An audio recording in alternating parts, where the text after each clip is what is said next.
Oh, Friday. Oh my gosh. I love you so freaking much, Friday. How's it going, everybody? This is the Bombcast. Revengeance, do the echo with my voice, please, right now. Thank you. Echo. Voice. Echo. Do it in post. Oh, sure, yeah. Yeah, we'll Shawn more work. That's what he needs this week. That's my job. Shit. You just found out about it, but that's what's going to happen. Welcome, everybody, to the giant Bombcast Revengeance. That's right. It's Friday. It's time for you to get just another second helping. You went back up to the salad bar. You're like, you know what? I wasn't planning on hitting another plate, but here I am, and I'm loading it up with just olives and onions and maybe banana peppers. That's it. Oh, okay, saved it at the end. All right. Yeah, saved it with those banana peppers. Jeff Grubb is here. How are you? I'm good. Is that like would you consider that a meal? Like if I woke up in the morning and I had like a bowl of jalapenos, I would consider that breakfast sometimes. That's just the ramblings of a psycho. I don't understand. Never said it wasn't. A bowl of jalapenos. Yeah, like a small bowl. Oh, that's so much better. Yeah. Like, are you eating way better. Is that better? Is it better but small? It's so weird. Oh my god, we must pivot It's out satisfying. of the weird. No, I have a question. Are they fresh or pickled? Listen, I would love them fresh, but they're pickled. Like, come on, look at me. Oh yeah, he would die if he ate fresh jalapenos, like a bowl of them. A bowl of them. Oh yes, a bowl of them, 100%. Yes, Yeah. I would eat one occasionally, but like, yes, it would kill me. Could you imagine going to a diner and then one of the items available for order is fresh bowl of jalapenos? That's so weird. Oh, I feel like I've had like a little like cup of jalapenos delivered to my table before as like sure. In a like there's nacho chips and there's salsa and then there's a bunch of like a nacho sliced jalapenos Grub, and then I'll just munch on those. Yeah, okay, I was gonna say you're not supposed to do that. That's not what they're there garnished. for. They're garnished. They're not like Okay, yes, but they're really tasty. yeah, sure. No one's gonna argue with you there. I won't, and neither will Nikki Grayson. How are you? It's true. I'm good. I'm hanging out. It's freaking Friday, dude. You know, and that's huge. That As a person who loves Friday. It's already Friday. This is the first short week in a long time where I've thought it's already Friday. Because I used to be like short week, give it to me. That's awesome. Friday's going to be here before I know it, and then that stopped happening at some point. And this week it came back, and I'm very relieved. They're the best. They're the best kind of week. I am a pro 4-day week person. Pass it around. Turbo Shawn, how are you? I'm hanging in there, Jeff. Been very busy this week. Yeah, tell us about your week. Jan, where are you? I'm getting everything done. You know, everything's being taken care of on site and everything. But I'm just like, how the hell does Jan do this on top of everything else he does? So Yeah. Well, I want to extend our gratitude to you because you really are helping us out in a way that I'm not sure we can really put into words. Yeah. So doing what I can. Keeping the website on. Mm-hmm. Somehow.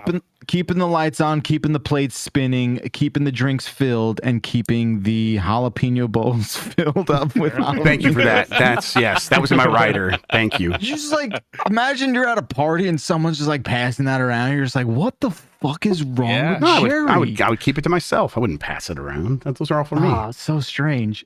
Speaking of eating stuff, guys, I went to Korean barbecue after our LA excursion, and I gotta say, like, that place was really good, and I don't think the place I went to here was at the same level, but it was like maybe 90% of the way there. Was it still fun? Because the thing about Korean barbecue is it's a good time because the cooking happened on the table. That's satisfying. Here's the thing, okay? I get home from LA and I say to Stacy and Dylan, I'm like, yo, we got to do Korean barbecue. Sure. Like, she's like, take your jacket off. Like, what do you do? Like, I'm like, you psychopath. I'm like, no, we're going now. Get Dylan out of bed. It's 2 a.m. Put your jacket on. Let's go. I don't have pants on. It took like 2 weeks or maybe 3 weeks to finally round up the crew. And then we went out with another family that we're friends with. And everyone was like very they were like, "Oh, this sounds exotic. Like, oh, Bacalar's gonna show us a good time." And here I am feeling like, "Ooh, I got a lot of pressure on me now because I'm gonna have to like be the Jan where I'm like telling everyone what everything is and how we have to cook it." It was a lot of pressure. It was a lot of pressure, but I think we killed it. The only thing we fucked up with, and I knew this was gonna happen because my buddy who I went with, his eyes were way bigger than his stomach, and I kept saying like, "Jake, I don't think we should order that much. Like this is like for a small football team you're ordering, and it's just like 7 of us." And we over ordered. It was fine, right? But you made Fan pay for it again. It was great. Yeah. Here's the thing, friends. When you over order at Korean barbecue, you still have to cook everything before you take it out there. Oh, weird. I didn't think about that. You had to work. Yeah. You had to make your own fucking leftovers. So you're not hungry anymore, and you got to just get in that grill and grill that meat. Oh, man. I'm still just like, fork and tongue and stuff around. I'm like, yeah, I'm full too. The smell is making me nauseous as well. But here we just flip that and put it in the little to-go bag.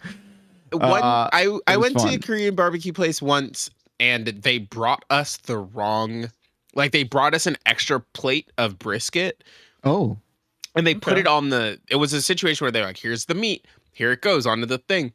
And then we like started to cook it, and then they came back and they were like, is this y'all's? And we were like, I don't know, you brought it to us. Like, I don't know. And then they like talked amongst themselves, and they were like, oh no, this was for a different table. So they picked up the whole fucking heating element out of the table. No. And then they threw it away in front of us. They picked up the whole fucking plate and they threw all of it away. It hadn't even finished cooking. And they just tossed it. That's insane. Crazy. That's I was so upset. They're like, not for you. In the garbage. Nobody. They didn't even like bring it over to the other table. No, they just threw it away. We'd rather see this rot in the dumpster than have you get a free piece of meat. Oh my God. That is very weird. Anyway, never went back there because we were all mad. Oh, of course. I would never patronize that establishment ever again. Rewarded again, Yeah.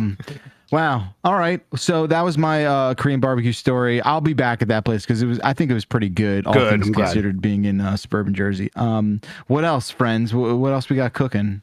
I'm with Shawn, where it's like, boy, that was a lot of work this week. We just kind of went nonstop. I'm like, here's my problem. The week starts out, we're in that meeting, and like, Jan's sick. Lucy and Tam aren't there. They're busy. I think they're still on break. Oh, I knew what was coming. And I was like, oh, okay. I didn't really notice, and I didn't think about it. I'm like, we should do all this stuff. And I'm like, oh, we should not have planned to do all this stuff. I should have planned for way less than what we ended up planning for. Because I'm like, oh man, I'm jumping from one thing to another. So yeah, and at this point, I'm like, I'm gonna go get on the Steam Deck and just lay on the beanbag and play a video game for like 2 hours tonight. Yeah. Oh, playing a video game. Oh, I've been doing a lot of that. What have you been playing? You heard of this indie game, Pikmin 4? Oh, I heard of that. Yeah. You see that man light up over there? There you go. Wow, he triggered. Wait, time out. You can't just trigger the thing after someone just brings it up. Wait, he did it again. He's doing it again. He's triggering everything. Wait, I didn't know you trigger stuff on this. Whoa! Wait, hang on. Emails. Yeah, I was gonna say. Whoa, he's triggering everything. All the buttons are lighting up. John from Maryland asks. Actually, we'll get to that one a bit. There we go. You caught me by surprise when Nikki. The news is I can trigger it whenever I want. Oh my God, Jan, where the fuck are you? Jan, you can't be that sick. Enough is enough. But What is COVID anyway, Friday. Power down. It's Friday. Nikki brings up Pikmin 4 and all hell breaks loose. Listen. You're playing Pikmin 4? Yeah, so I played Pikmin 1. Sure, we all did. When I had my GameCube, and I didn't like it because I was afraid of the bugs on the TV. I wasn't expecting you to say that, but Nintendo fucking loved a bug in the early 2000s. When I didn't get through Metroid Prime either, because in the first level of Metroid Prime, when you're on the ship, you go through the whole fucking thing, and then there's that big bug in the tube that you have to shoot. And I got there and then I started screaming and then I turned the GameCube off and I took the disc out and I said, Mom, we have to take this back. And then we took it back and I got a different game. Wow. But I'm playing Pikmin 4. I downloaded the demo while I was in New Zealand. And I was like, oh, I'll play the demo on the plane on like one of my flights to determine whether or not I will like the game. Right. I got 35 minutes in and I passed out in the middle of playing it. And I was like, well, that means that it's not for me. Mm-hmm. And then all you guys were talking about it. And I was like, okay, I'll give it another shot. So I replayed the demo earlier in the week. And I had a blast. Just like, it all clicked basically immediately. And I was like, okay, I'll buy the full game. Bought the full game. And I'm having such a good time. It's like fun. It's just fun. It's chill. The pacing is really good.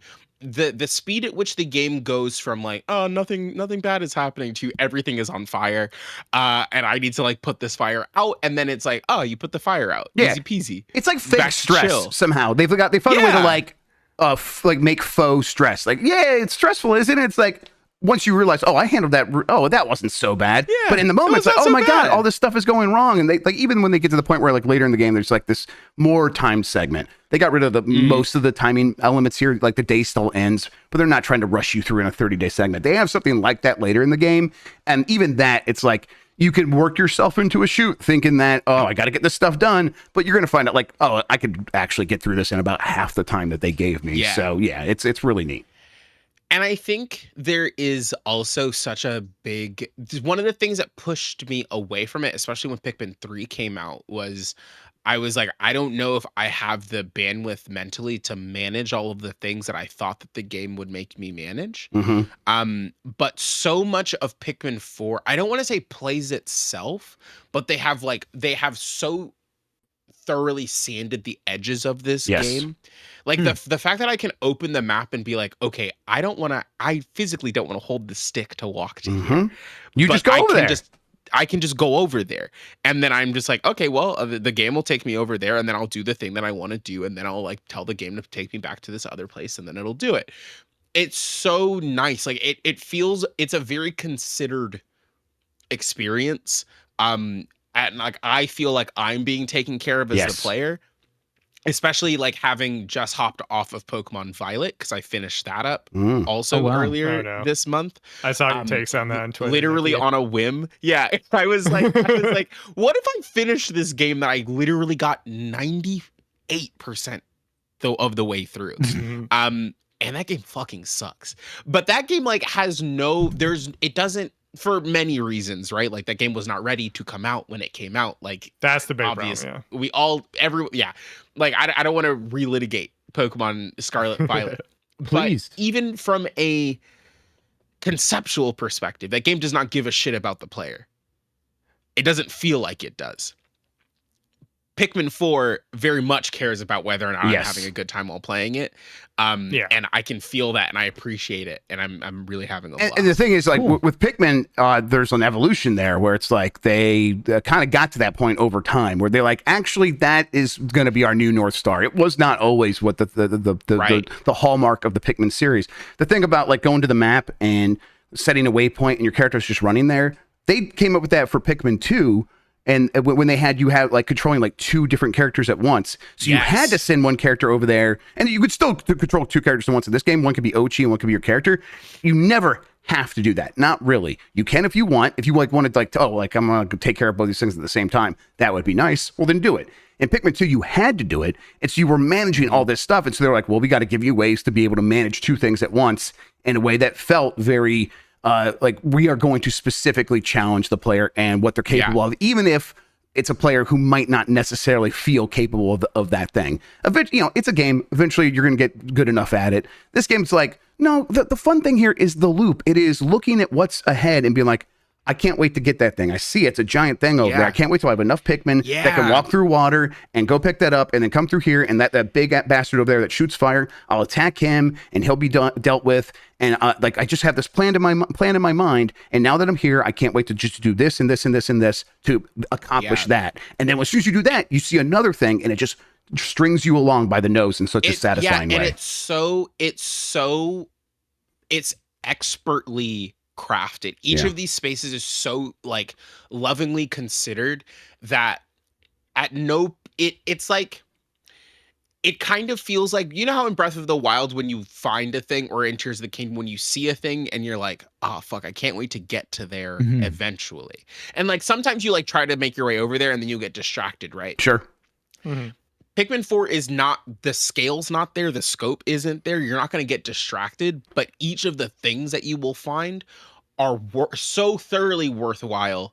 The first, like, I pulled a Game Boy Micro out of the fucking ground last night. I lost my mind. I love that. I was like, this is the sickest shit in the world. I didn't even think nobody's talking about this guy. The worst Game Boy Nintendo ever made. At least the weirdest one. And then I was like, oh, this is so sick. I'm gonna put it back in my little spaceship, and then it's so cool.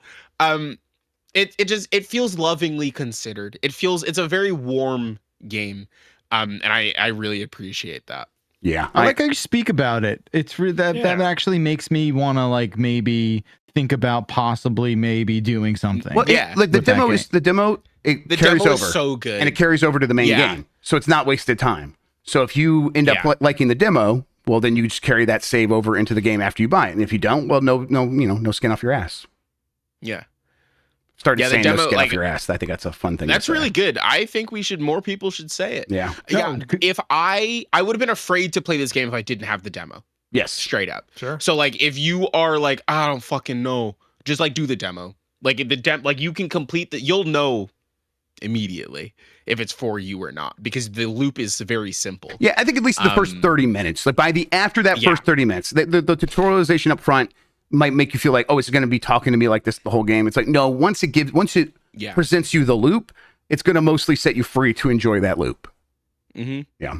It's a really spectacular game. Yeah. I really enjoy it. And it's one of the easiest games to 100%, not because the difficulty level's low, which, it is, but just because it's so encouraging and making you want to play. It makes you want to just like see that next thing, and it feels manageable. Honestly, like the two best games to 100% probably came out this year, Spider-Man 2 and this. Like they're just so easy to do both those games 100% complete. What is it about Spider-Man 2 that made me be like, yeah, I'll fucking do it, all of it? I think it's mostly them responding to the criticism of Spider-Man 1 being like, no, man, I don't really need to fight 5 crimes in every single one of these blocks in your entire city. Don't be crazy. And they're like, you know what? You're right. We're going to give you like maybe 10 of all of these little tasks that we built for this game. And once you do that, you're good. I mean, now you could we'll have some other stuff for you to do. But once you've done that, we realize that this stuff's not going to be fun the 30th time, but it's still fun the 9th, 10th time. So the 9th or 10th time still fucking hits. Exactly. So also there's like a bunch of the side quests are really good, so you're encouraged to go explore. Like the music side quest and everything is freaking awesome. Yeah. There's all that stuff. Does fucking rule. It just like all feeds back into itself. So like I was a little more down on Spider-Man 2 than other people. But I did like just exploring the city was actually my favorite part of that game. There's something about that game that I think they really did find, ever since Morales, they really did find like a good groove of not overwhelming you. And there's definitely more stuff to do in 2, but it still feels peppered in carefully enough that it isn't this thing that you just roll your eyes at. Right, because a lot of times it's like, okay, I got into a side quest and now it's like its own little mini campaign with its own not just rewards, but like you feel like you accomplished something in the fiction of the world, or you ended up going to a little museum that teaches you about jazz music, and it's like, fucking Christ, this is awesome. This is all like actual real true shit, and I'm having a great time. The Rocksteady Batmans did that really well in the beginning too, where you're like, oh, I mean, Riddler trophies changed. This is Riddler trophy writ large. Yes, absolutely. Yeah. So I think that's like taking the best kind of notes from that implementation and making it work. Yeah, like I'm still playing that game. I still think it looks so goddamn good. It's ridiculous how good that game looks. It is insane. Like it's weird. I play it sometimes like far away on a TV, and then sometimes I'll play it like right in my face, and it's just bananas. Like when you really just get stuck. I play it high a lot, and I just feel like, that's what I was getting at. And you're just like looking at it, and you're just sort of like, oh, is that like the reflection of the? Oh, yeah, cool. There's a shot where spoilers. Sorry, Miles gets a new suit. You get a new suit in the Spider-Man game. Was it the Daft Punk suit he has? Because that's pretty cool. The Daft Punk suit is good. No, when Miles like gets his suit that is like he's like I'm like gonna go make final a suit. Story one. His final story. Okay. There's a bit where he's got these fucking ugly ass Adidas 40Xs. Yep. One of my least favorite shoes. But when he puts his weight down on his feet, the shoes compress. And I was like, you motherfuckers. Yeah. What kind of budget allows for that? Yeah, the hair suit where his hair is out. For some reason. But yeah, that game looks unreal. Like if video games always looked like this, I would lose my mind. Yeah, it's like they almost can't. Like the world couldn't handle it if they all looked that good. But that's like the thing. Like these days, we get to a place where like, man, I can't wait for that next generation of consoles where every game's going to look like The Last of Us Part 2. And it's like, oh, homie, you don't get it, do you? It's not. It has nothing to do with the power. No. It's the budget. It's all the budget. It's the budget. Like they had the budget to make that look like that on the PS4. That's the difference. Back then, that's not going to suddenly change because we have more powerful hardware. It's the budget. Mm-hmm. Yeah. Mm-hmm. What else is anyone playing? I know we could say we're playing Prince of Persia. And that's about it. They did confirm we could say that. Yeah. We might have some extra codes that we'll be able to get you. So okay, cool. It's a game that we will talk about a lot here in the next couple of weeks. But that's all we can say right now is that we're playing. I guess we could talk about like, hey, it runs nice. They confirmed that themselves. It runs great everywhere. And guess what? It runs great everywhere. So confirm what they confirmed publicly already. You can kind of not worry about that. So wherever you are planning to play it, yes, you're going to be fine. But that's been taking up a lot of my gaming time. And next week will be out there. You said next week? I think I said next couple weeks because I couldn't remember exactly when the embargo was. Yeah, it's the 11th. So perfect. We could say, I'm just looking at like what we can actually say, like all the things that are in the green text column. Right. I'm like, okay, green text. I love an embargo. That could be the next BCR. We'll talk about that on the next. That could be like we'll do a review for the next Bombcast Revengeance of that game. Because a lot of us will be playing it. And the cool thing is, like, we're all playing it on different platforms. I feel right? Like, so that's cool. Yep. It's available on Steam and PC, and I'm playing it on the Asus ROG Ally, things like that. So, we'll have a lot to talk about that with that game. That's like going to be the first big game of the year, and then it's kind of going to start up again here through January and February. There's a handful of games that will be popping off, like a Dragon, things like that. Yeah. So. When's Tekken? That's soon End too. Of the month. It's like 26th, I believe. Yeah, 26th. Damn. Yeah, that's right. It's crazy. Games keep coming out. I know. It's like they haven't stopped. You know. Yeah. I think. I do think like there is this weird thing that happens at the end of a calendar year where I just sort of like look back and I'm looking at my list and I'm just like, sorry guys, you didn't make it. Like you just didn't. Yep. Just couldn't help you out. You know, I couldn't touch you. And now that December is January, you are no longer qualifying for my time. Yeah. And it's fucked up. Like I gotta change that habit, I think. But that's Shawn decided like he's fully embracing that. Yeah, habit. That's exactly why I'm embracing that. I'm just like, no. So if I have like if I have nothing lined up, if I have like just intense downtime for whatever reason, like if there's a lull in the summer or whatever, I'll go back and I'll see like, okay, what games did I not get around to last year? But otherwise, I'm just like, man, I'm gonna play Prince of Persia, I'm gonna play Tekken, I'm gonna play Persona. Just as these games come out, I'm just not gonna worry about anything. And then if I have downtime, I'll get back to some of that stuff. Yeah. Yep. For sure. I have to live your life. Final Fantasy VII 2. Is that this month or next month? Is next month, Niki, because Square Enix, they're being sly over there. They're releasing on February 29th. Are they really? They Yeah. fucking love that shit. So that way we can Fucking celebrate love the that anniversary in 4 years. Oh my Yeah. weirdos. I don't know anything about Square Enix, but I know they love number shit. That's right. Man, the marketing is going wild for that game. You see the green comet that's going to come our way? Like crazy, dude. Whoa, they should send shit into space. They got there's billboards and stuff here In in space? LA for it. They're launching a comet? You can do that? Yeah. We can do anything now. That's cool. I think that's cool. Yeah. Yeah. All right. Is anyone else playing anything, or should we take a break and get to the featured topic of the episode? Yeah. Sounds good to me. Let's do that. Yeah, sounds good. Okay, all right. We'll be right back. We're going to talk about some things of note, as you do at the top of every year. Stick around, and we shall be right back.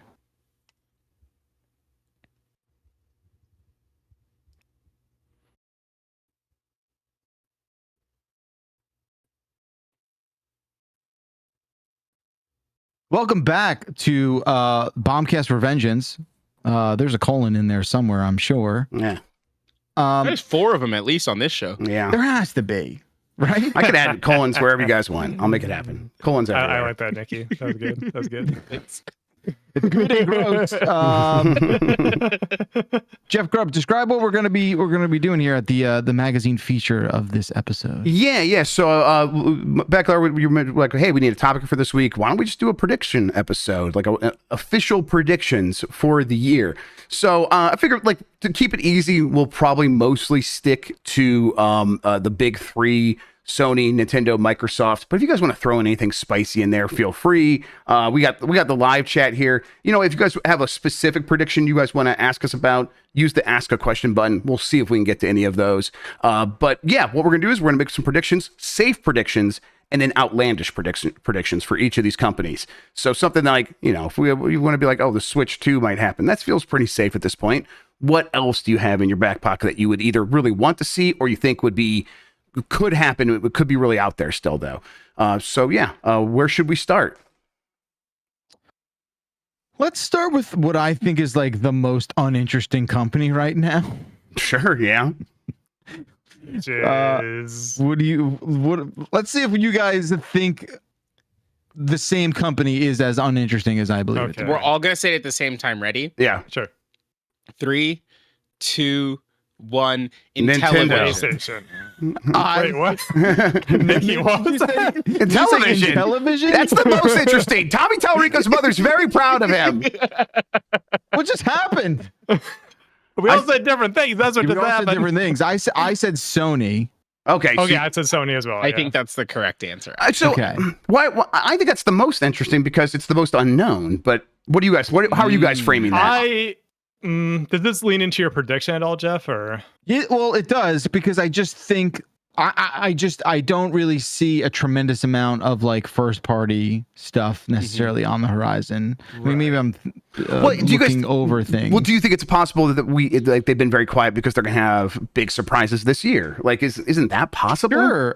Sure. I just I don't know like, either, but that's my optimistic stance. Is that they've been quiet for a long time, and that just means we'll have even more to be excited about when they finally start talking again. I like your thinking. It's wishful. Yes, it is. I think. I also think, like, to me, the most hype about that company right now is a PS5 Pro, which people are essentially just like willing into existence, and Why? it doesn't feel time for one. From my position, I think like you are trying to juice something that doesn't need to be juiced at the moment. Calm down, you horny little weirdos. You said juice. Like, why do you want to spend $500 again, you fucking morons? Like, relax. Just relax. Why are you so eager to give $500 of your money away? You couldn't find a PS5 for 4 years, and now you're like, well, it's time for a Pro. Here we go. Here's my wallet. Take what you think I should have back. Like, I'm almost entirely on the same page with you. I think people argue, I'll just trade in my PS5, and that'll get me like $300 of the way there. I'm like, okay. Whatever. But yeah, like, you're right. I mean, and to be fair, that's why they do it. They do it because they can keep the prices high by putting out new hardware. And we kind of, I don't know. I think we saw the results of it the last generation, and it just didn't make that much of a difference at the end of the day. I suppose it was nice to have a handful more games running at a high frame rate. That's what I got out of it. I'm happy that I was able to pilfer an Xbox One X off of the Fanbyte office right before the pandemic. Good so I for could you. play Control, and then the world shut down. And do I still have that Xbox One X? Maybe. Maybe. Who's to say? Who's to fucking say? But like, yeah, nobody. Here's the thing that I really don't understand. Nobody, which is to say very few people, own televisions good enough to have a PS5 or an Xbox Series X look as good as those things can do. Oh, so why are you going to try to buy your TV at home? Probably just goes at 60 fucking hertz. Well, here's the thing. What's your deal? The way, like, if you look at the way Nintendo's done it in the past, right? They see that who buys our hardware. At least at first, who's the people that spend the most money on our hardware? At least the ones that don't wait for a price drop ever, and it is the same hardcore audience. So what they do is, let's make new hardware for these idiots. That idiot's name being Jeff Grubb, and we'll just get him to buy it over and over again, and then he'll do something with his old ones. He'll sell it to someone else. He'll hand it to a nephew or something like that, and then now we made more money by selling another piece of hardware to an idiot, and then he is going to increase our install base because he's probably going to give our hardware to someone else as well, the old hardware. So and that's, I think all these companies recognize that the best people to continue to monetize at all times is the most hardcore of the most hardcore. But it's just, how big is that audience? Like, it's not huge, but they do spend a lot of money. They do spend a lot of money. That's like the top 10% of the people in like the PlayStation and Xbox audience probably spend a significant amount of the money on these platforms. I mean, like, the majority of people are not rich, right? We know this to be true. So it's like, I don't know. I need to like see more of that. I want to dig deeper on that to really like understand what's going on. That leads me to where I'm at, actually, because I want to know the why of the PS5 Pro, because at this point, we basically know it to be a thing unless something radically changes. And there's always a why for this hardware. People are like, rich people are going to do rich people stuff. They're just going to buy a new hardware, sure. But there's always at least a justification for it. Like, what was it for the Pro? What was it? Like, for PS4 Pro, it was 4K TVs. It was 4K, yes. Back in the PS3 era, the entire point of the PS3 was Blu-ray. There's always, like, Sony in particular, since they have their own hardware, since they own the fucking tech stack. Exactly. There's always a reason. So I'm wondering, like, what is the reason for PS5 Pro? And I wonder if maybe it's going to be a slight pivot, and maybe they lean, because we've heard about this ray tracing stuff maybe being better than ever, and maybe AI stuff, that's the key differentiator. So maybe they're just going to lean hard into that and say, this is something that you can't really get on your PS5. And that's like rough. I think that's a rough position to be in, because the ray tracing buzzword has already failed. It does not work as a marketing term. And then if your other thing is going to be like, well, we do really good machine learning image reproduction. It's like that space is kind of already owned by DLSS, and it doesn't feel like a great buzzword anymore. And then to what end? It's like, okay, so we can upscale to 8K. TVs that people definitely don't have and should not buy because it doesn't make any difference. 8K is also a bad buzzword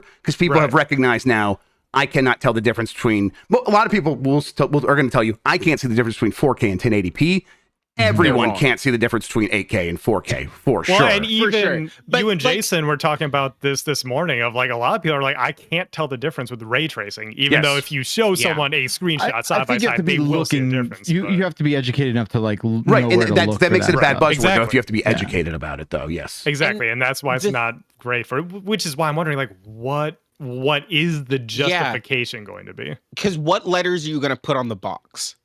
RT? Like, because I just looked at the PlayStation 5 box recently because I was throwing it into the garbage can, and it has 8K on it. For what? It does. Yeah. It just has 8K on there. Yeah, those freaks. Crazy. The Xbox Series X processor has 8K etched onto it.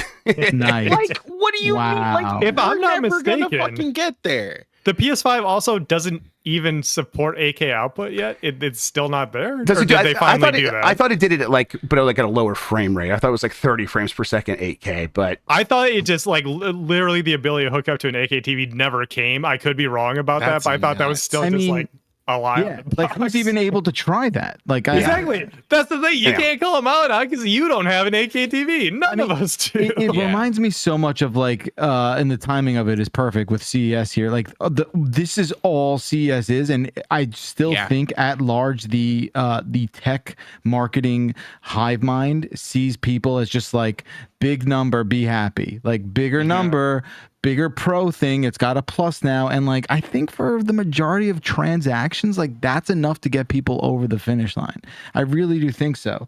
You know, with their spending, right, is really the thing that's ultimately going to bottleneck whether or not someone like converts on something like that. But it's just as simple and as stupid as big number. So, and this is maybe we're stumbling on a better way to have these discussions. There are big things that we know are coming down the line, and maybe we could just kind of air how we feel about all this stuff. Right now, we're talking about the PS5 Pro. Let's just do a few more questions on the PS5 Pro. Backlar, you said $500. There's a chance this thing's $550 or $600. Cool, go spend it, you animal. Okay, so over under. I'm gonna set the over under at like what's a good? Is it 501? Is where I should put it at? $501. Is it over under? Over. I guess I think over also now. I just threw out 500 there just to make a joke, but I think this is a north of $500 console. It has to be over because they're not going to make the PlayStation 5 cheaper. Right. I mean, now they put it on sale a bunch of times, but they're not going to officially drop the price. Yeah, right? Yeah. The MSRP is not going to go down, so it has to be over. Grub, if you have a memory of this better than I do, PlayStation Direct has never reduced the price on PS5, I believe that has all been retail. Oh, yeah, that sounds right, sales. Now, I mean, so it could be a $599 machine, like totally. Yeah, I think so. And this thing probably will be like primarily available through Direct at first. I mean, you could try to get it through retail. I'm sure they'll still keep retail partners involved. I can't remember the leaks. Chat, feel free to chime in with helping here. Shawn, maybe you remember. Is the PS5 Pro is gonna have the disc drive still, right? I think so. I think so. Yes. Okay. Yes. All right. So yeah. Then at that case, I'm with you guys over. I think it's probably $600. I think it's $600. Yeah.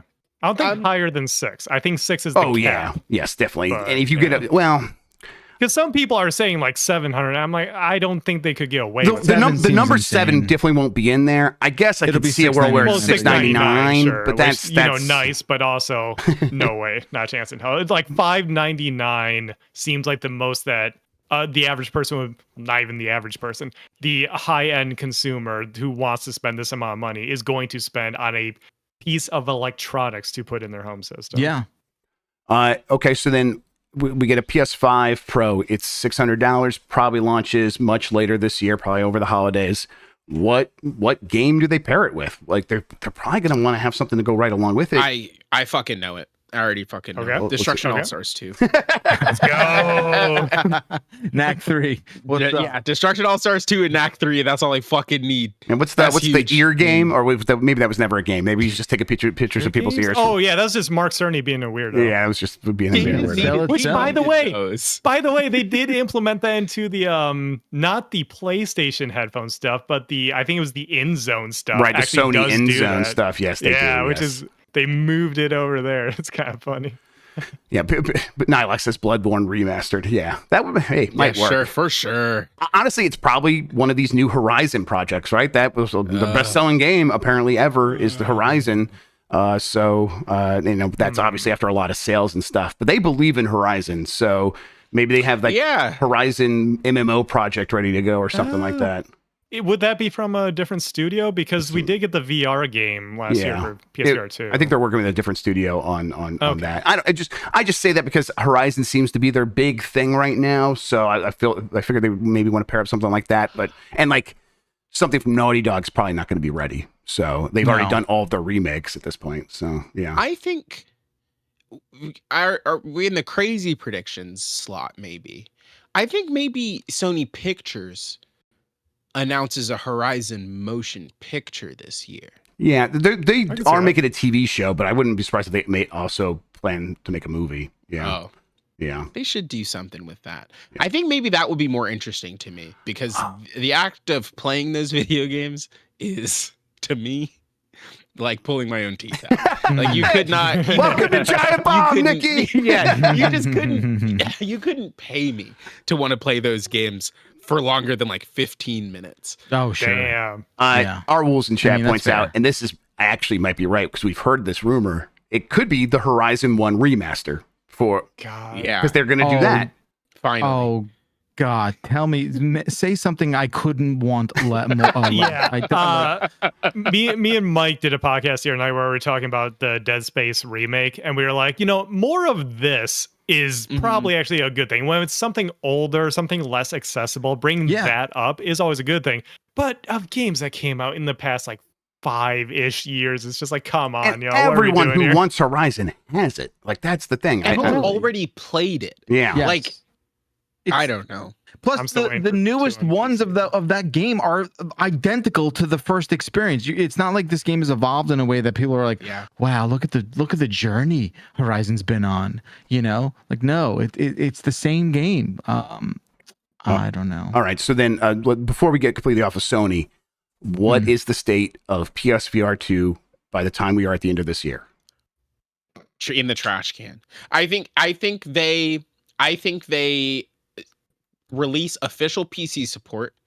I think it goes down by $50, and then I think they say, we're good on it, actually. Yeah, it's going to be the state of PSVR 1 and the Vita before it in the second year, where they're just like, oh, this was a hit, put on life support, and then we're just out of here. Yeah. Mm-hmm. Yeah, it's too late. It's so nuts that they launched that thing with not one AAA Sony game. I think that's the most under-discussed, shocking thing that they did in the last 5 years. Like, how did that happen? So again, like this is how I've heard it goes down at Sony these days. Is Sony proper, not PlayStation, not Sony Interactive Entertainment, gets really hot and horny for hardware that isn't like they love it. Yeah, and they're like that's that end zone stuff. They're like, hey, we're gonna ride your coattails with this end zone shit. So get ready, PlayStation. And PlayStation's like, come on, guys, we have our own stuff with all these things. All right, whatever. And what I've heard is it was Sony really wanting to do PSVR 2 for whatever reason. It's like, and like you can tell that they love making hardware. Right, because it's good. Yeah, and they used to make a ton of TVs, and like their TVs don't sell as well anymore. They used to make a ton of cameras. Their cameras don't sell so well anymore. Well, it's like, well, put all those engineers on this stuff instead. Slap PlayStation on your work, and it's going to sell. It's like, man, PlayStation is a very delicate thing where it's like that audience has very specific expectations, and PSVR 2 is just not meeting them because the people I think really behind that effort doesn't really care to meet them. Isn't even thinking about that. They're just like, hey, we are just using the resources we have to do something and putting PlayStation on it, and that's what that project ends up feeling like. So, yeah. Do their cameras really not sell well? I mean, their cameras look, they're point and shoots. There used to be a huge market. I mean, exactly. That's what I mean. But also, like, their phones don't sell anymore. Like all that stuff. But I feel like their SLRs are like dominant in that category. Yes, but that is not making money for them. There's no way that is making money. Niche, right? Yes. Sony's making their money actually in the mobile imaging space. Sony makes their money off of selling phone sensors. Yeah. Totally. Yeah. And then they'll just put those into whatever fucking phone. Right. They have a couple of good business. Like they also I think work on. Well, no, this is Samsung. I'm conflating that. Okay, so they sell phone sensors for cameras, and then the business that really makes them money is PlayStation, and that's kind of it these days. People always point out they have a pretty big insurance business, selling insurance in Japan. Even that's not making a ton of money for them anymore. So it's like that's why everything kind of circles back to PlayStation, and it's why PlayStation seems like, hey, you're on top. Why are you kind of acting like you're in a corner, like raising prices on everything and like looking for advantages to like nickel and dime? It's like because they got to make that money. But that's always been Sony's MO. Yeah, and I was they like when they're in first, they get cocky. Yeah, the hubris. It's hubris. Yeah, like they're like we there's nothing we can do wrong, and it's like, well, if you look at your own history, the last time you were in this position, things went pretty bad for you. It's just really weird. But I think the thing is like they don't have like an Xbox 360 is not waiting in the wings, right? Like Microsoft is not going to come out with something this year that is going to shift the tide such that and we are having a different conversation about them. Right. We could probably transition to Microsoft because of that. But yeah, we'll finish your thought, please. No, that's it. I just think that they get really cocky, but I think the odds of them getting bitten in the ass for it are low now. Yeah, I mean, you're right. Just like turns into complacency. Yeah, I mean, it would have to just be a like series of disappointing, like their most hardcore fans, and they like right now the fans are antsy about the lack of first party announcements, but they're not like it's not hurting Sony yet. That would take a very long time, I think, before they got to that point. Those fans are worried about, hey, you're shifting all these resources to live service games. But they are giving them the benefit of the doubt, especially like, hey, Spider-Man 2, we really did like that, actually. Yeah. So Microsoft isn't going to have a Pro this year of their own, sounds like. They've basically said that explicitly. I think that's all right. So then what do they have this year? How do they kind of get on top of their own narrative, a company that has... I think it was like, hey, we're waiting for Starfield. And then Starfield comes out and it's like, it is a bag, like a very mixed bag, to use a cliche. And that led to, it's like, okay, well, that wasn't the answer. So then is the next game going to be the answer? It's the same thing for Microsoft as always, right? We'll just wait to the next thing. And boy, when are they going to get out of that rut? Yeah, go ahead, Niki. I was just going to say, I wonder if the Xbox solution for this year is actually not software, if it's hardware. I do think that they should release a PlayStation Portal style thing. Like that roadmap leaked, right? And there were no handhelds in there. And how up to date that is hard to say, right? But I do think that there is a $200 sweet spot where they just get an Android phone off of some white label and then slap controllers on the side of it. And they're like, listen, you can play most of the games that are like Switch power level will run natively on this thing. Oh, you're going native. And then, I think it's really important that some of those games run native, and then some of the bigger ones either you stream from your big Xbox or stream from xCloud or whatever. But like, I think that is probably their move, because what are they going to do? Release another fucking Halo? Like, no. Like, I don't know. It really is troubling and weird. I think in their effort to like, become this, gobbling up all these developers and all this, literally a decade of it now, of them just being like, we're going to buy you and we're going to grab you. And like, obviously that hasn't necessarily, I mean, they're like the Yankees, right? Like they buy all the best players and they fail to win the World Series time and time again. Yep. And that started in 2018. Just to point that out. 2018 is when they really started buying stuff. Yeah, when they really started buying a ton of stuff. Obviously, they bought nuts. Okay, they bought Minecraft and stuff before that. But this like current iteration of like buying a ton of studios really kicked off in 2018 with those 5 studios at that time. Okay, so the better part of a decade then. Yes.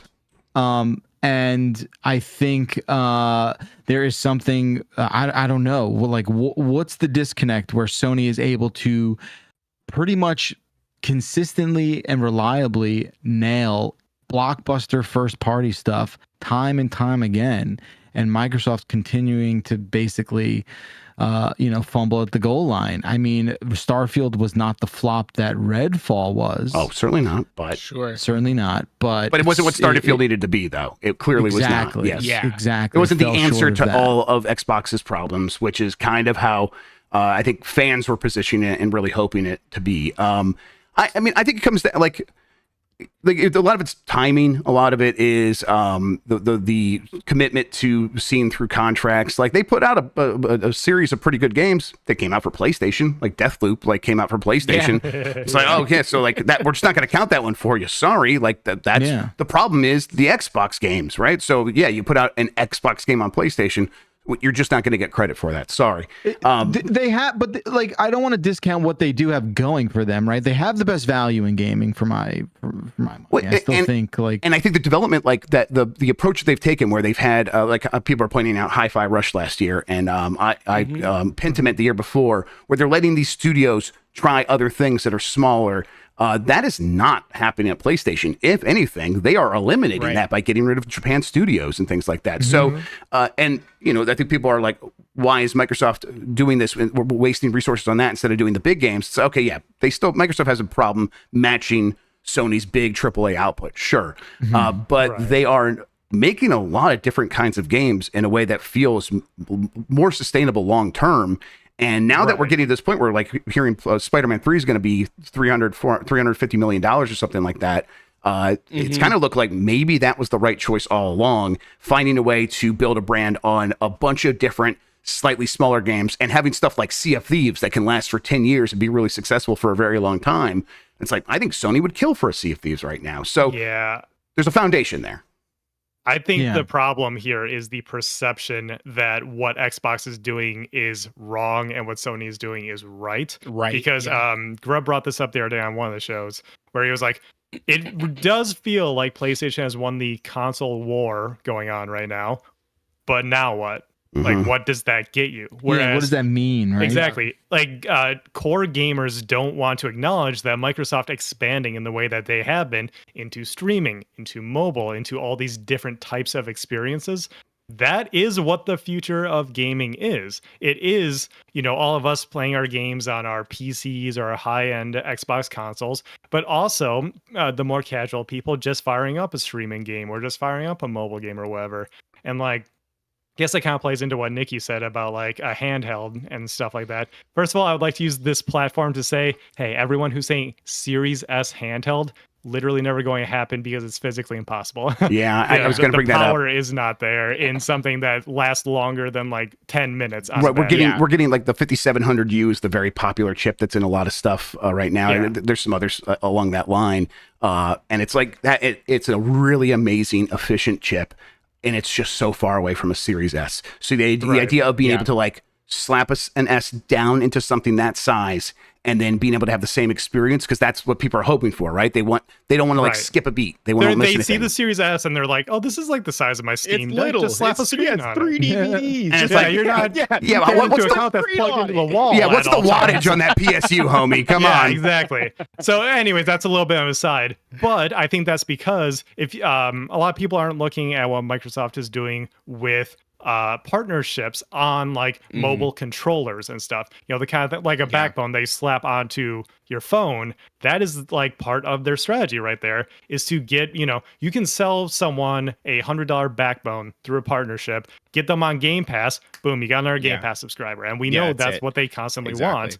And that's why I think they have a good strategy, and it's not a traditional strategy. So people are looking at it as like, oh, we're failing, but they're looking at the numbers like, nah, dude, we're good. Like, this is and I like that it's different. I like that it isn't what Sony's doing. I think it's better for everyone that they have these sort of competitive and differing strategies. And I think we're gonna get to later this year, and people are gonna be like, oh my god, the PS5 Pro, what is Microsoft gonna do? And I think Microsoft's position is going to be, and if they're smart, they build a market cap around this. Get a fucking PC. It's more powerful than that PS5 Pro already, and it's just going to get more powerful. And in a couple years, we are gonna have a new console in a couple years, and that's going to come way before a PS6 seems like it might come. And so we'll leapfrog them then with that hardware if that's what you care about. But for now, get a PC.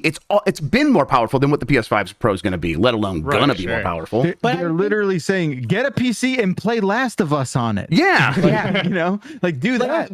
It's so strange that like it feels like Xbox has in the past been afraid to offer the personal computer as a part of their suite, because they don't control the store, right? Not yet. Right. Yeah. Why don't they just make a personal computer? And like this has been in the back of my fucking head literally for 6 years, because the idea that there is not an Xbox PC that I can go into Target and buy that runs Windows, that like I can like dual boot into an Xbox interface and into a Windows interface, and you sell this to people and you're like, hey, do you know how you go to school and you want to play video game and you also have to do computer work because you maybe edit video or edit photos or whatever, you're some sort of like learning how to be a creative person? It is so nuts to me that there is not a $700 PC that is Xbox branded that does all of these things and also can run Photoshop and the Adobe Suite. Like maybe you change the name or something, but like a Surface Xbox. Like I did think that's where they were headed at some point. I thought they were kind of moving in that direction. It always felt like that was coming. Yeah, because like we said that they're not gonna like put an Xbox piece of hardware into a handheld form factor. But what if they made their own Steam Deck style handheld and it is plays off of what they've accomplished, and it has a good version of Windows that's made for handhelds, right? Which is something that they've been talking about internally. What if that's where they actually do it? Where it's like, this is your PC. You can just plug it into a dock, and then it does run your Xbox stuff because the Xbox app. Yeah, that's the beauty of their strategy, is that it's so open ended, and that's why I actually like that. Like Backlar said, it's different. Yep, it's different. Yeah. Let's hit a couple more things on Xbox before we do a quick Nintendo roundup. Sure. The games. So we didn't talk much about what Sony's going to have for games this year, because we really don't know. On the game this morning, me and Jason talked a little bit about Ghost of Tsushima 2 maybe coming along. Ghost 2. That could happen. We have no idea. We'll probably hear soon. They got a lot of third-party stuff coming though, so they're going to be just fine. Xbox has a ton of games already announced. Yeah. Starting with Hellblade 2, which probably will come out this year. But what else do you guys like from like Perfect Dark and Avowed? Baby. Avowed. Where's baby. that been? I'm excited about that whenever it does come out, if it does. Probably this year. It's gotta, right? It's a possibility. That's the thing. It's gotta. All these fucking games gotta come out this year, right? Because seems like they didn't come out last year. Yeah. Like, where's Skate Story? Where's that at? Yeah. Show me that one. That Where's that Mega Bloks year, Halo game? Yes, that's what we need. Yeah, remaster that, put that shit out. I think those ones are the most likely. We should get updates on Perfect Dark. That's probably still a year away at least. Beyond. Okay. What's the one that had the Steely Dan music in the trailer? Contraband. Contraband. Yeah. I would like to see something. I really at this point, you give me Hellblade 2, which I don't know if I'm gonna love. I didn't really love Hellblade 1, but it looks nice. If you put Hellblade 2 out and you put out like some games, like do some Shadow Drops equivalent to Hi-Fi Rush, and then you get Avowed out this year, and as long as these games are solid, that's a pretty good year. As long as we also get updates on all of these other previously announced games. I kind of felt that way last year, and we didn't get much of it. Fable. So. Fable. Right, exactly. And to be fair, we saw Avowed and Fable at Summer Game Fest last year. So they have talked about those. Is that games. when that was? Yeah. Wow. Someone in the chat points out, what, they do have potentially a big game for the year. Call of Duty. Yeah, Call of Duty. They're going to be fine in terms of making money now. Absolutely. Yeah. They're going to make a lot of money from video games. But reasonably speaking, like a Microsoft Call of Duty is not coming until 2027. Right. I mean, they'll be able to cash those checks, right away. Oh, so. No, for sure. Yeah. But I mean, like a one that is not dictated by the calendar that Activision has been running. Like that Call of Duty game is not. The one that comes out this year is still under the yeah. PlayStation contract, I think. So, and then that'll be the last one, I think. I can't remember at this point, but yes. Yeah. Candy Crush 2 that's them now. Yep. Yes, Maybe yes, that'll it is. They will be making a lot of money from video games. Yes. All right. Nintendo. We're all expecting a Nintendo Switch follow-up this year. It would be Where wild. do they put the Super? Yeah, they put the Super Nintendo Switch. Sounds really good to me, man. But it seems like that's the most logical. It just rolls off the tongue. Just do like. I think it implies everything they want to imply about it. I think. Yeah. And it's a safe one where it's like it doesn't feel like Wii U, where it's like it was confusing because you have so many people who understood what a Super Nintendo was versus a Nintendo. Exactly. I would love it, but because it's so obvious, it feels like they probably won't. Yeah, but don't you? So are we all? Because no one calls. I mean, I guess we do call it Nintendo Switch, right? But you call it shorthand. You call it Switch. Call it the Switch. Yeah. So what are we saying? Like Super Switch, the Super Nintendo, Super Switch. No. But then you don't want to do that. I call it the Super Nintendo. Call it a Super Nintendo. Yeah. But then, like shorthand, you could just be like SNS2, which is okay. Yeah. The SNES. But then you don't want to do Super Switch. Yeah. Super Switch. Yeah, because I literally for 15 minutes yesterday kept saying Super Nintendo Switch, Nintendo Super Switch. In the mirror, Nintendo you're just Switch. saying it over and over. Yeah, over and over. Try to activate myself, but it didn't work. Because people will call it like that's the fear is if you call it Super Nintendo Switch, people are just gonna start to call it Super Switch. Yeah. Yeah, and that doesn't sound great. You're right. It's like many syllables. Yeah.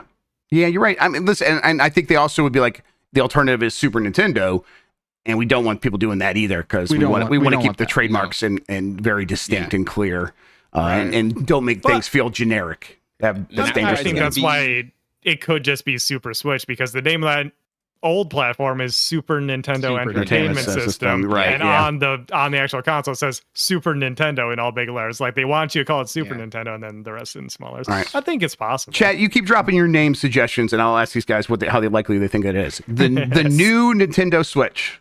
That's okay. Flawless. Here's the thing. Flawless. No, that's what it's going to be.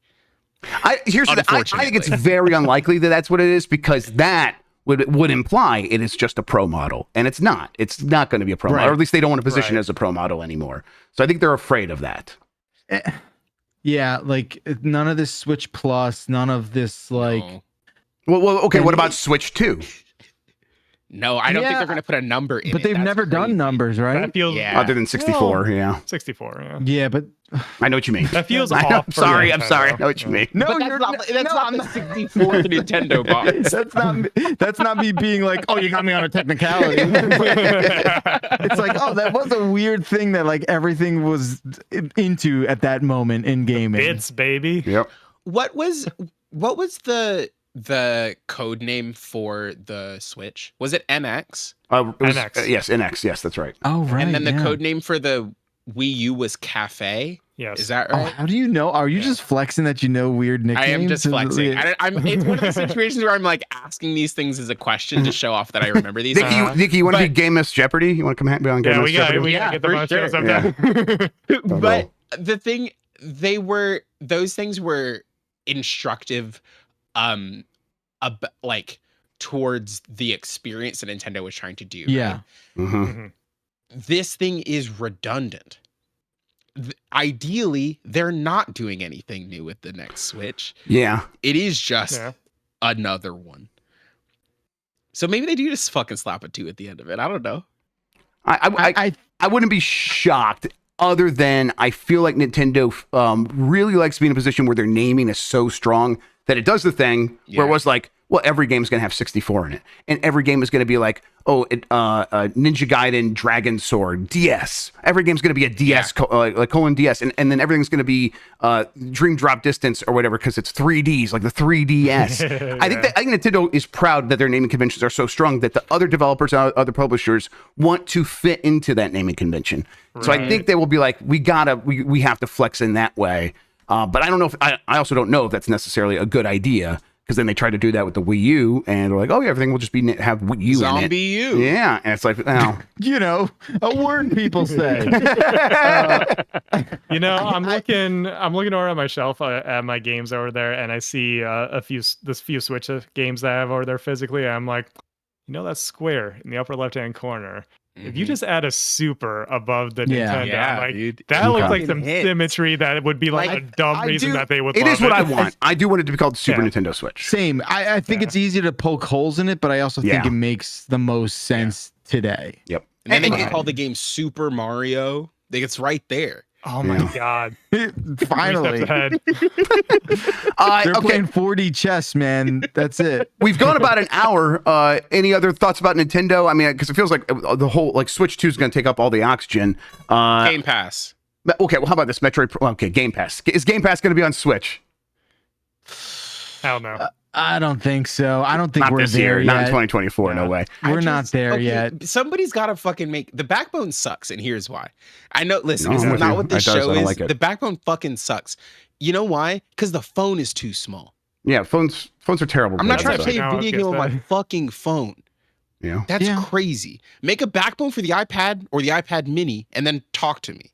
They also they're flexible, and I hate when it feels like my controller has to give like that. It's disgusting. Awful. Yes, absolutely. Okay, Metroid Prime 4. I have a bet with Mike. I can't remember. There's a new bet? Oh, yeah. Mike is insane on this one. He thinks that Metroid Prime 4 needs to be a next-gen exclusive. I'm like, you are out of your goddamn mind. They're not going to release a Metroid game platform that will have only a few million units in the first month. Like, no. If it primarily comes out on the current Switch, he's got to buy me Margaritaville. If it primarily comes out on the next Switch, I got to buy him Margaritaville. That's the only stakes is a meal. Yeah. You don't understand how important Margaritaville is. I tried to get them into a shaving bet, and they were not. Listen, man. I don't need those flashbacks. I don't need to go back there again. The stakes are a $40 meal. What? Yeah. What are we doing? Well, I'm gonna get a drink. I'm gonna get a couple margaritas. It'll be $60. Okay. Make it be. Can we? None of us are ballers, Bacalar. Jesus. It's not about the money. It's not about the money. It's the stakes. The stakes need not to be steaks. higher. We're going to Margaritaville. We're going to get like tacos and stuff. I want Mike to have to like burn a Disney item. I want you to have to do something else as evil. Oh, I don't love anything as much as he loves Disney.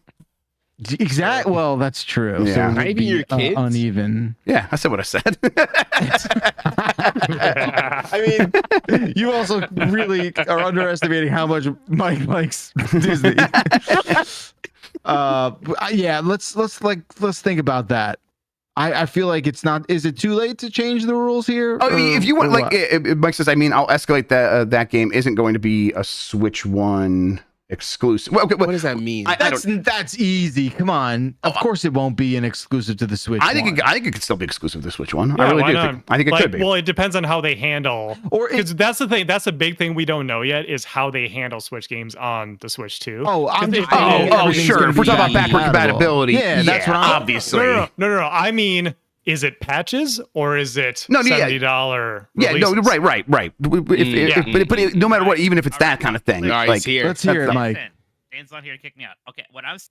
But someone else. So weird that someone on this podcast would try to jump in. I gotta turn him up anyhow because we don't know. May I please talk for a moment? Yes, thank you for being so polite. I'm not touching anything. Thank you for being so polite. That was nice.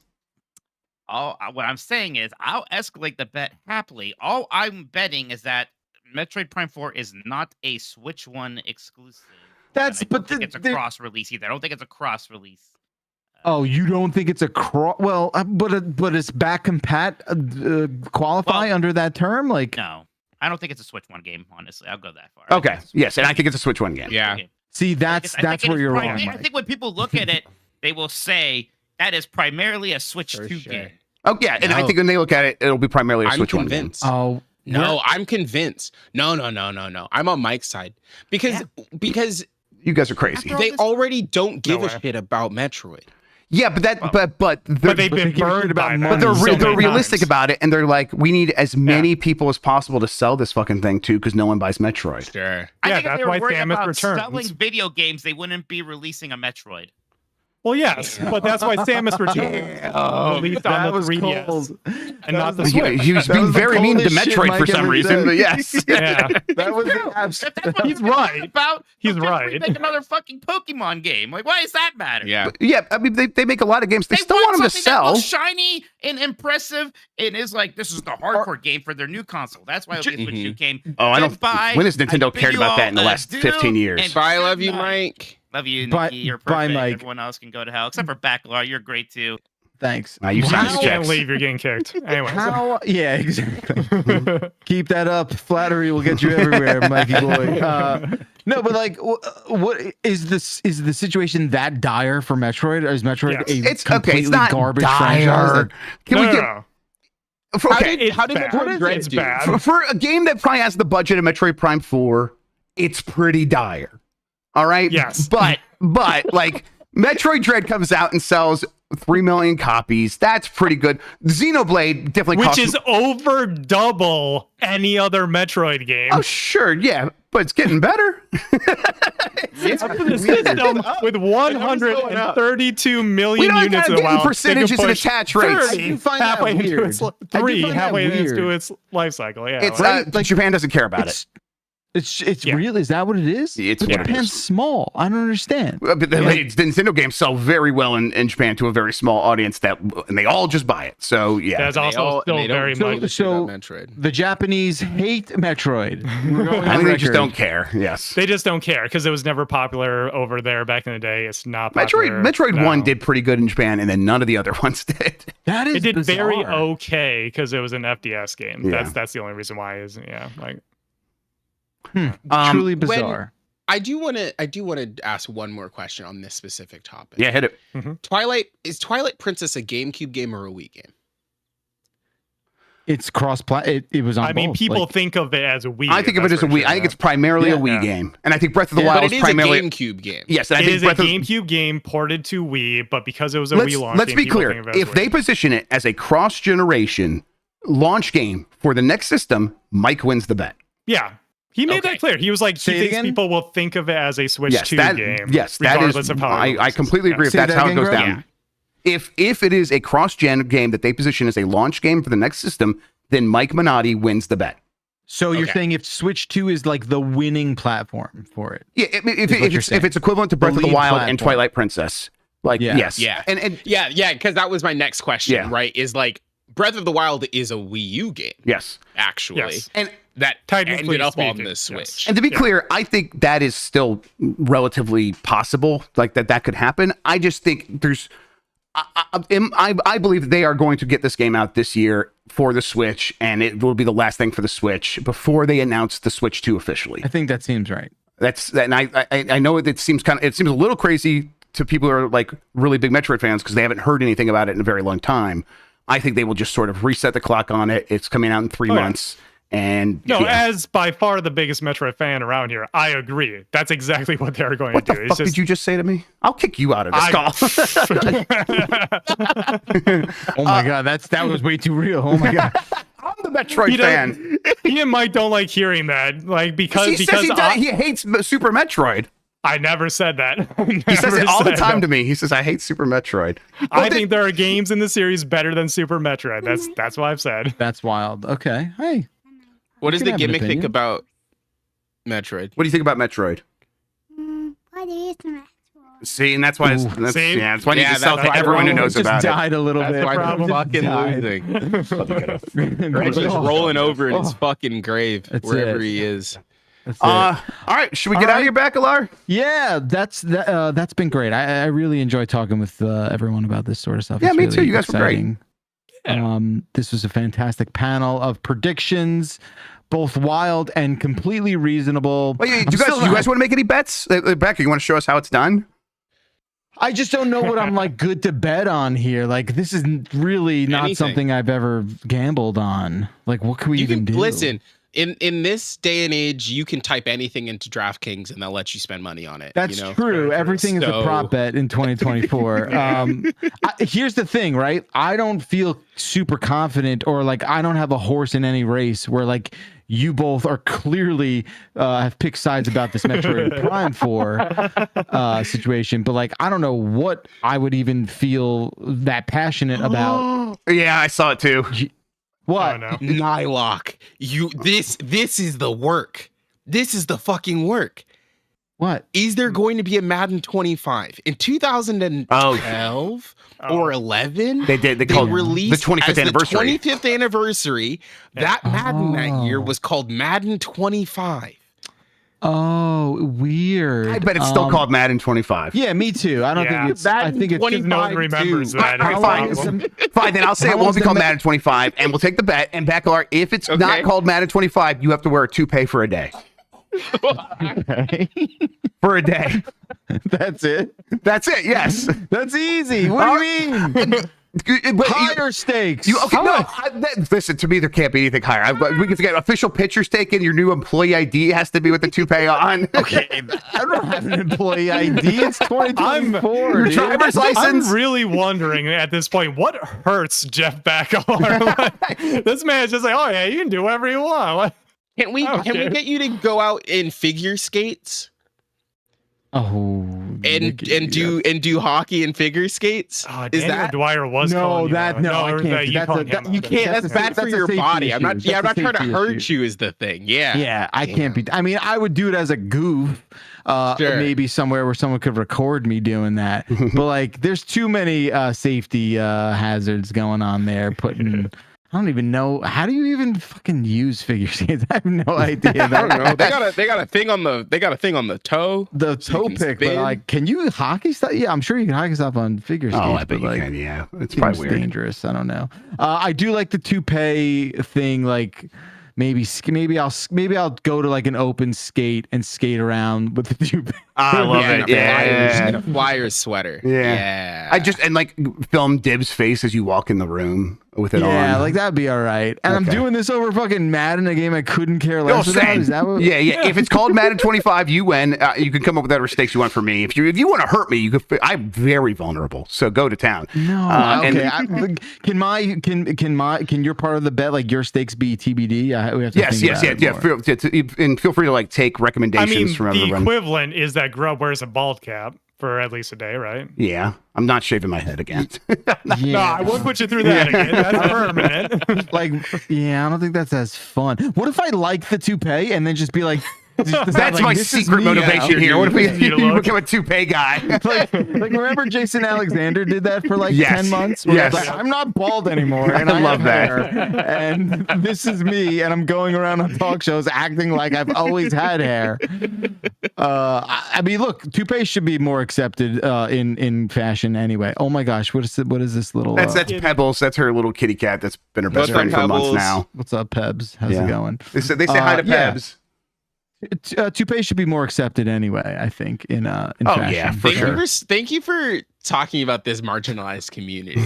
I mean, like it's Larry David is our poster child. Back, you wear that like Dan Reichert got propositioned by like one of those Turkish hair implant companies that were like, hey, come out here, we'll pay for you to come out here, and we'll pay for your flight. Reichert asked. And he's like, he thought about it, but he's like, it would be very weird to show up with hair somewhere. No, I would if someone could tell me like, hey, going to Turkey is a lot. It's so much like cheaper though. It is for sure. I have and they're better at it. Stacey has family members. They're better at it. Yeah. I guess I would do that. Yeah, I would do that. That's awesome. Dan literally knows a guy now. Yeah. So I would really enjoy if I could go completely full expenses paid. Yeah. Like I would do it for sure. Little holes drilled in your scalp. I don't care. I do miss my hair a great deal. Like I feel like I feel like we can make this happen. I miss my hair. Send this dude to Turkey. Send me to Turkey. I think I am Turkish too, a little bit. So that'd be a homecoming. Double free. Yeah. All right. Well, that's going to do it for Bombcast Revengeance. We certainly went places.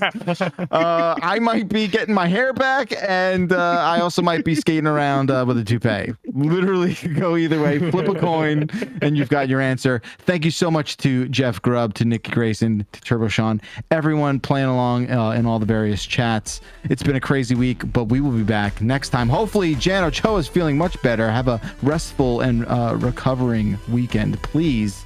We'll see you next time. Bye-bye.